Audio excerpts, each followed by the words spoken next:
Alright, तो होता ये है आपके पास योलो के अंदर कि आपके पास एक साइज़ डिफाइंड हुआ है एक इमेज का 100 बाई 100 का, ठीक है। और हम करते ये हैं कि हम अपने इमेज को डिवाइड कर देते हैं एक ग्रिड साइज़ में, ठीक है। अभी फ़िलहाल हमने सिंप्लिसिटी के लिए किया हुआ है 3 बाई 3, ठीक है। और इस 3 बाई 3 जो भी हमारे पास सेल हैं, ठीक है, इस ग्रिड के अंदर, उस पर्टिकुलर सेल के लिए हम क्या करेंगे, हम उसकी प्रिडिक्ट करेंगे वैल्यू के वहाँ पे ऑब्जेक्ट एग्जिस्ट करता है नहीं करता, यानी क्लासिफिकेशन कर रहे हैं, ठीक है। सो रिमेंबर दिस कि हम 100 बाई 100 पिक्सल्स पे काम नहीं कर रहे हैं, अब हम एक ज़्यादा बड़ी ग्रिड पे काम कर रहे हैं, ठीक है।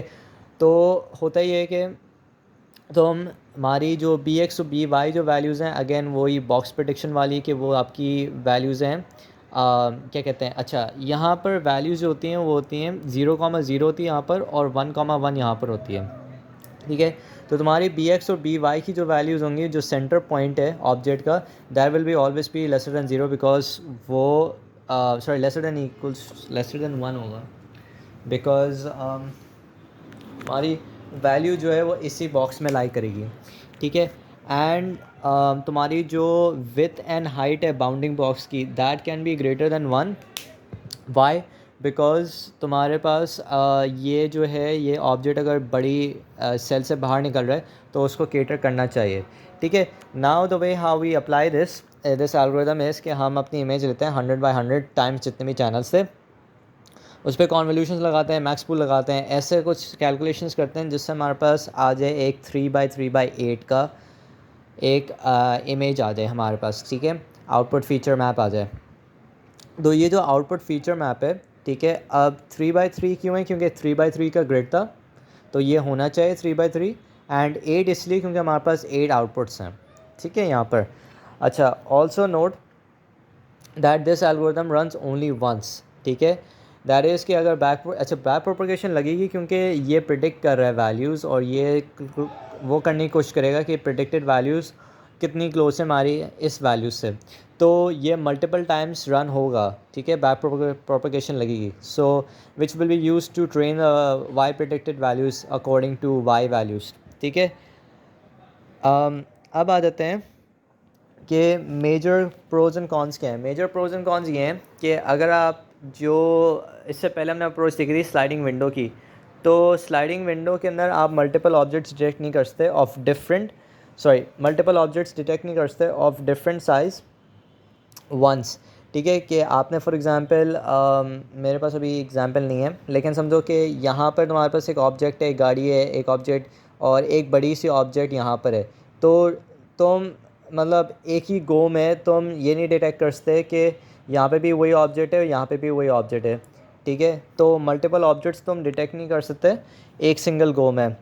तो इसमें फिर तुम ज़्यादा पॉइंट्स लिख सकते हो कि फॉर एग्ज़ाम्पल अगर वो बैलेंस वाला पॉइंट लिख सकते हो कि अगर फ़िल्टर बहुत बड़ा है और छोटा ऑब्जेक्ट है तो वो मसला हो सकता है। एक मसला ये कॉम्पिटिशनली मसला ये मसला है कि कंप्यूटेशन ज़्यादा लग रही हैं। एक और मसला ये है कि तुम्हारे पास क्या कहते हैं, अगर तुम्हारे पास एक छोटा ऑब्जेक्ट यहाँ पे और एक बहुत बड़ा ऑब्जेक्ट यहाँ पर है, तो या छोटे ऑब्जेक्ट पे तुमने टेस्ट कर लिया, फिर बड़ा वाला ऑब्जेक्ट आ गया तुम्हारे पास, तो उसमें मसला करेगा।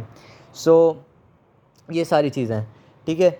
अच्छा, अब हम आ जाते हैं इस पॉइंट पर कि also note that in practice हम 3 बाई 3 का नहीं, हम 19 बाई 19 का ग्रेड यूज़ करते हैं, क्योंकि वो ज़्यादा फाइनर होता है एंड इमेज स्पैन कर सकती है डिफरेंट सेल्स पर। क्योंकि अगर हम 19 बाई 19 का एज्यूम करें ग्रिड, तो सेल्स बहुत छोटे होंगे।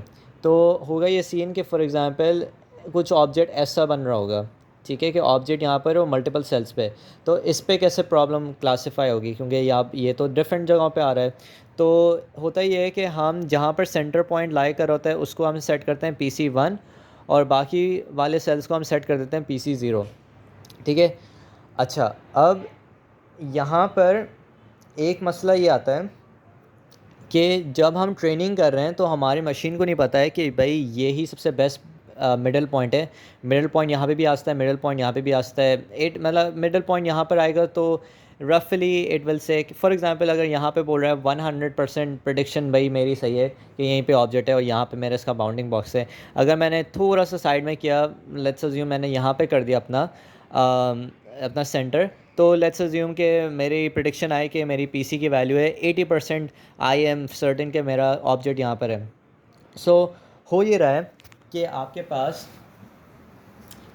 पास जैसे ये है यहाँ पर, ठीक है, तो हो ये रहा है कि आपके पास मल्टीपल डिटेक्शंस हो रही हैं सेम ऑब्जेक्ट की, ठीक है, तो हमें उसको किसी तरीके से सप्रेस करना होगा।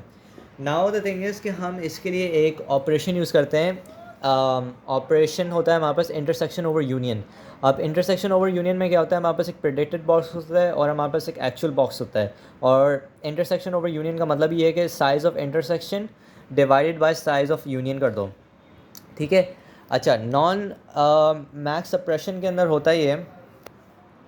अच्छा, अगर हम आई ओ यू यूज़ कर रहे हैं प्रिडिक्टिंग अ वैल्यू, तुम्हारी प्रिडिक्शन और एक्चुअल वैल्यू के लिए अगर तुम यूज़ कर रहे हो, ठीक है, even though it's not necessary, लेकिन अगर तुम इसके लिए यूज़ कर रहे हो, क्योंकि पॉइंट ये आ सकता है कि भाई अगर मेरे पास ये ऑपरेशन अप्लाई कर ही क्यों रहे हैं, क्योंकि अगर मेरे पास लेट्स अज्यूम कि ये मेरे पास वाई प्रेडिक्टेड की वैल्यूज़ हैं, ठीक है, ये वाई प्रेडिक्टेड की मेरे पास वैल्यूज़ आई या एक्चुअल वाई की वैल्यूज़ आएँ 0.5, 0.5, 0.5 एंड 0.5। तो ये मैं इसकी वैल्यूज़ बता रहा हूँ, b x, b y, b डब्ल्यू एंड बी एच की फॉर एग्जांपल।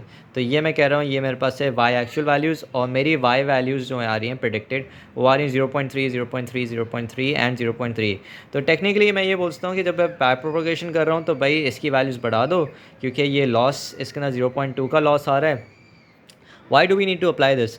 वेल, ये अप्लाई होता है नॉन मैक्स सप्रेशन के लिए, लेकिन अगर हमें ये वाली चीज़ को केटर भी करना है ना कि ऑटोमेटिकली लर्न कर रहा है, तो उसमें भी यूज़ कर सकते हैं। तो उसमें ऐसे यूज़ होता है कि आप क्या करो, आप जितनी आपकी ज़्यादा इंटरसेक्शन होगी उसका मतलब है कि उतना ज़्यादा आपका एक्यूरेट डेटा है। तो अगर आपकी आई ओ यू जो है वो that is greater than equals to 0.5, that means it is accurate. अगर 1 के करीब है तो that is very accurate. Now non max suppression क्या होता है? नॉन मैक्स सप्रेशन ये होता है कि अगर आपके पास ये मल्टीपल डिटेक्शंस वाला मसला आ रहा था, अब इसको सॉल्व कैसे करेंगे? इसको सॉल्व ऐसे करते हैं कि हम सप्रेस कर देते हैं कुछ जो जो सबसे लीस्ट एक एल्गोरिदम लगाते हैं जिसके अंदर हम ये प्रेडिक्ट करना चाहते हैं कि सबसे एक्यूरेट जो बाउंडिंग बॉक्स है उसको रखो, बाकी सबको डिस्कार्ड कर दो, क्योंकि यहाँ पे देखो डुप्लीकेट बाउंडिंग बॉक्सेस आ रहे थे। तो करते ये हो कि तुम एक थ्रेशोल्ड सेट कर देते हो, फॉर एग्जांपल मैंने 0.6 सेट कर दिया, और उससे कम की जितने भी पीसी वैल्यूज़ हैं, ठीक है, वो क्या करते हो, उन सबको डिस्कार्ड कर देता हूँ, ठीक है। अगर कोई बॉक्स रह गए तो फिर क्या करोगे, जिस बॉक्स की सबसे हाईएस्ट प्रोबेबिलिटी होगी उसको रखोगे, बाकी सबको रिजेक्ट कर दोगे ऑन द बेसिस कि उनका जो आई ओ यू जो है that is greater than equals to 0.5, ठीक है। और फिर ये तुम बार बार रिपीट करते जाओगे जब तक हमारे पास एक बाउंडिंग बॉक्स की नहीं रह जाता, ठीक है।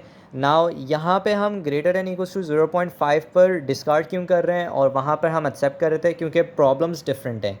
यहाँ पे आई ओ यू का मतलब ये है कि मेरे पास इसको मैं यहाँ दिखा देता हूँ, मेरे पास एक ऑब्जेक्ट है, ठीक है, मैं यहाँ पे बड़ा करके दिखा देता हूँ।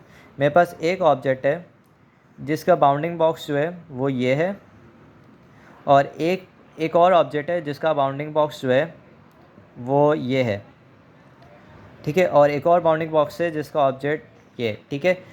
अब सीन ये है कि ये दो जो वैल्यूज़ हैं यहाँ पे ये प्रेडिक्ट कर रहे हैं आई ओ यू के ये वाला जो बाउंडिंग बॉक्स है और ये वाला जो बाउंडिंग बॉक्स है ये सेम ऑब्जेक्ट को कॉरस्पॉन्ड कर रही हैं, और ये वाला बाउंडिंग बॉक्स जो है ये बता रहा है कि ये शायद इस गाड़ी का नहीं है, ये किसी और ऑब्जेक्ट का बाउंडिंग बॉक्स है। तो हम क्या कर रहे हैं, हम इंटरसेक्शन ओवर यूनियन निकाल रहे हैं और ये देख रहे हैं कि अगर ये और ये सेम है तो हम इनमें से जिसकी सबसे क्या कहते हैं लीस्ट प्रोबेबिलिटी है, सो फॉर एग्जांपल मैं सबसे हाईएस्ट प्रोबेबिलिटी इसको दे रहा हूँ 0.8 दे रहा हूँ, इसको 0.6 दे रहा हूँ। तो मैं ये करूँगा कि मैं 0.6 वाले बाउंडिंग बॉक्स को रिमूव कर दूँ और 0.8 वाला जो है उसको रहने दूँ मैं, क्योंकि 0.6 ये अप्लाई कर रहा है कि उसकी जो वो है क्या कहते हैं वो जो बाउंडिंग बॉक्स है वो एक डुप्लीकेट है, ठीक है। तो ये हमारा प्रोसीजर है नॉन मैक्स सप्रेशन का। इसको अगर मैं रिपीट करूँ तो तुम क्या करोगे, डिस्कार्ड करोगे सारे बॉक्सेस जिनकी थ्रेशोल्ड सेट कर देते हो 0.6 का, ठीक है। ये एक थ्रेशोल्ड है हमारे पास एक थ्रेशोल्ड है, ठीक है। इससे कम की जितने भी पीसी वैल्यूज़ हैं उन सबको डिस्कार्ड कर दो, अगर कोई रह गई उनको देखो, उनका आईओयू कैलकुलेट करो, और सबसे हाईएस्ट प्रोबेबिलिटी रखो और उस हाईएस्ट प्रोबेबिलिटी को बाकी सारे जितने भी बॉक्सेस हैं उनके साथ IOU कैलकुलेट करो। अगर उनकी वैल्यू 0.5 से ज़्यादा है तो उनको डिस्कार्ड कर दो, वरना कुछ नहीं करो, ठीक है, वरना उनको रहने दो, फिर वो नेक्स्ट आइट्रेशन में जाएगा। अच्छा, अब अगर प्रॉब्लम यहाँ पे हम ये अज्यूम कर रहे थे कि हमारे पास एक ऑब्जेक्ट है, एक ही क्लास है, यानी कि एक ही ऑब्जेक्ट पे हम ये लगा रहे हैं। अगर हमारे पास मल्टीपल ऑब्जेक्ट्स हैं, मल्टीपल क्लासेस हैं, फॉर एग्जांपल एक गाड़ी है, अगेन मैं ये नहीं कह रहा कि एक ही सेल में बहुत सारे मल्टीपल ऑब्जेक्ट्स हैं, मैं ये कह रहा हूँ कि एक तुम्हारे पास इमेज है, एक बिल्कुल राइट साइड पे या नॉर्थ राइट साइड पे या सॉरी टॉप राइट साइड पे गाड़ी है और बॉटम लेफ़्ट पर तुम्हारे पास एक ह्यूमन है। तो उन दोनों के लिए अलग अलग तरीके से तो हम अप्लाई होगा non max suppression, which means कि अगर हमारे पास मल्टीपल ऑब्जेक्ट्स या क्लासेस हैं, so you would repeat the entire non max suppression algorithm independently. गाड़ियों के लिए अलग लगाओ, गाड़ी को पहले सबसे पहले सेटिस्फाई कर दो, फिर तुम क्या करो उस पर लगाओ, क्या कहते हैं, ह्यूमन पे लगाओ, ठीक है।